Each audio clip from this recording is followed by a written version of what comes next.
Chia tay rồi chưa chắc đã hết yêu, điều đó anh có hiểu. Một người con gái từng rất yêu anh, tại sao anh lại không cố níu? Đôi bàn tay anh quá rộng lớn, còn đôi bàn tay em bé xíu. Làm sao đủ lớn để nắm lấy anh khi người đã buông tay hết yêu? Khoảng trời rộng, không gian vắng em thấy trống trải đi rất nhiều. Thiếu vắng đi một hình bóng của người con trai em đã từng rất yêu. Con đường vắng quạnh hiu, nhìn theo bước chân đèn đường bỗng thấy thiếu. Thiếu vắng đi một hình bóng của người từng khiến em yêu thương rất nhiều.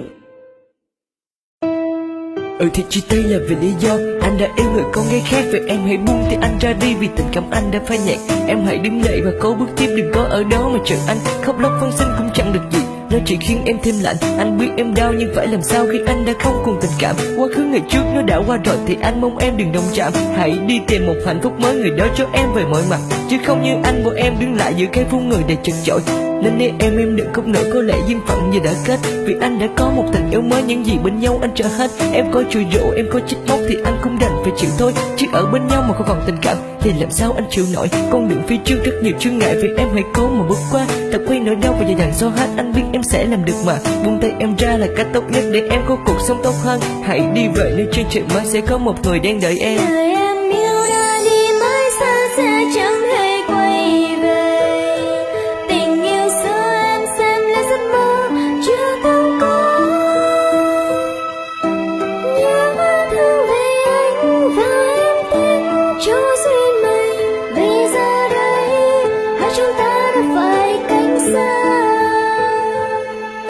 Em nhớ anh, một người mà em từng rất yêu. Mặc dù lòng biết là không thể thứ tha được, bởi vì anh rất điệu. Tại sao lý trí cứ do con tim bảo rằng nó hận anh rất nhiều? Ngoài mặt thì thế nhưng trong lòng cái trái tim nó bảo nó còn yêu. Làm sao để trọn vẹn được cả hai khi em là người đứng giữa? Lý trí con tim tao xin mày đó, tao phải sống sao mới vừa. Thứ tha thứ hay là cứ hận để cô quên, còn hơn cứ yêu cứ thương để rồi nỗi đau đó tự mình mang đến.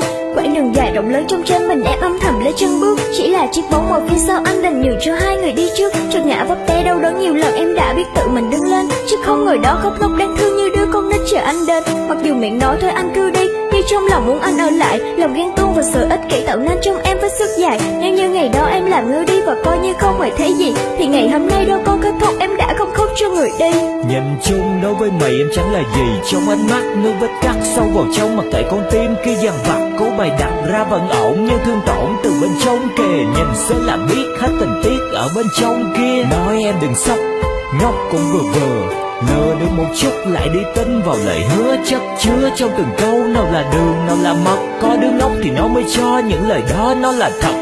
Lập ra tương lai cho cuộc đời đứa con gái, không hiểu sao mà nó khoái những lời nói nghe lọt tai thật là hài. Những lời đó từng lặp lại từ người này sang kẻ khác, qua tay nhau suốt chặng đường dài. Mai là ngày đẹp em nên dẹp tình kia đi, lụy đã quá lâu kể từ ngày đôi ta chia ly. Đi con đường khác khi hạnh phúc đã được mỹ mãn, nhớ đừng làm gì cuộc tình này cho là dĩ vãng. Yêu đã đi mãi xa sẽ chẳng hề quay về. Tình yêu xưa em xem là giấc mơ chưa từng có.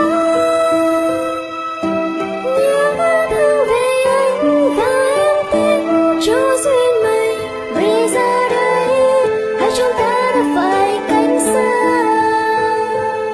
Giờ em đôi nợ còn vậy thôi, tất cả đã là một qua rồi. Chấp nhận sự thật, đừng cố níu kéo chỉ làm anh đây thêm mệt mỏi. Không là của nhau thì xin em đừng tìm đến anh nữa làm chi. Mỗi người một hướng không đụng chạm nhau, con đường của em cứ đi. Anh cảm thấy phiền khi mà em cứ bám anh không còn yêu em biết chứ. Trong sau quá khứ giờ một góc nhỏ hãy xem nhau chưa từng xảy ra. Anh không xứng đáng để em phải đau, đừng cố hành hạ bản thân mà. Và sorry kỷ niệm ngày xưa coi như mọi thứ đã trong hết.